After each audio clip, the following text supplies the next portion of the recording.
धक्का मुक्की, नारेबाजी और इस्तीफे की मांग। एमपी राजस्थान में टिकट बढ़ते ही बीजेपी खेमे में बवाल। राजस्थान में नहीं चला बीजेपी का एमपी वाला फॉर्मूला। दूसरी लिस्ट में दिखा वसुंधरा का दबदबा। 8 विधायकों के टिकट काटे, 16 सीटों पर चेहरे बदले। वसुंधरा 5वीं बार झालरा पाटन से लड़ेंगी चुनाव। राजस्थान में ओवैसी की पार्टी AIMIM ने 3 सीटों पर की उम्मीदवारों की घोषणा। कांग्रेस को पहुंचाएंगे नुकसान। मायावती की बीएसपी ने राजस्थान में उतारे 10 कैंडिडेट। बीजेपी और कांग्रेस की लिस्ट ने कईयों को दिया झटका। बीजेपी ने शनिवार को दोनों यानी राजस्थान और मध्य प्रदेश में अपने प्रत्याशियों की एक और लिस्ट जारी कर दी। कई के टिकट कटे तो कई ऐसे नेताओं को चुनावी मैदान में उतारा गया जिसे देखकर जानकार भी हैरान हो गए। अब पार्टी ने टिकट तो बांट दिए, लेकिन जमीन पर बवाल के हालात बनने शुरू हो गए।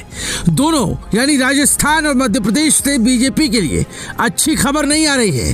राजस्थान का हाल आपको विस्तार से बताते, लेकिन उससे पहले जरा एमपी से आई इन तस्वीरों को देख लीजिए, जिसमें बीजेपी के तमाम कार्यकर्ताओं ने जमकर नारेबाजी की।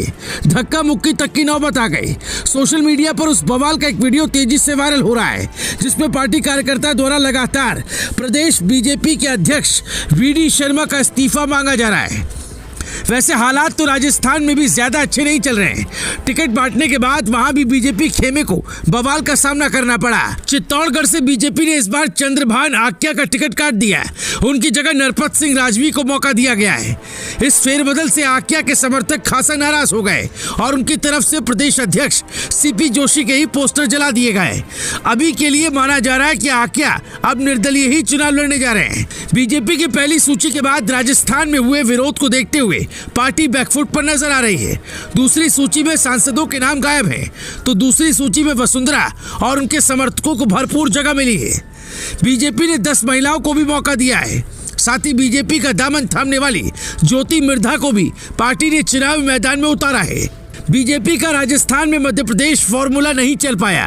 पहली लिस्ट में 41 नाम में से 7 सांसद शामिल थे, लेकिन उसके बाद राजस्थान में हुए विरोध को देखते हुए दूसरी लिस्ट वसुंधरा खेमे के नाम नजर आई। दूसरी लिस्ट में 83 उम्मीदवारों को टिकट दिया गया।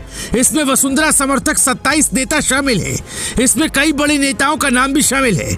झालरा पाटन विधानसभा सीट से पूर्व CM वसुंधरा राजे को चुनाव मैदान में उतारा गया, तो आमेर से सतीश पूनिया को टिकट दिया गया। बीजेपी की इस लिस्ट में 10 महिला, 15 अनुसूचित जनजाति और 10 अनुसूचित जाति के नेताओं को जगह मिली है। वहीं सबके बीच एक खबर आ रही है कि हैदराबाद वाले सांसद ओवैसी ने भी अपनी पार्टी के 3 उम्मीदवारों को राजस्थान के चुनावी मैदान में उतार दिया है। जानकार मानते हैं कि ओवैसी ज्यादा तो नहीं, लेकिन जितना भी नुकसान पहुंचाएंगे वो कांग्रेस के हिस्से ही आएगा। वहीं मायावती की अगुवाई वाली बहुजन समाज पार्टी ने राजस्थान विधानसभा चुनाव के लिए अपने 10 उम्मीदवारों के नामों का ऐलान कर दिया है। आपको बता दें कि पिछले विधानसभा चुनाव में बीएसपी ने 6 सीटों पर जीत दर्ज की थी।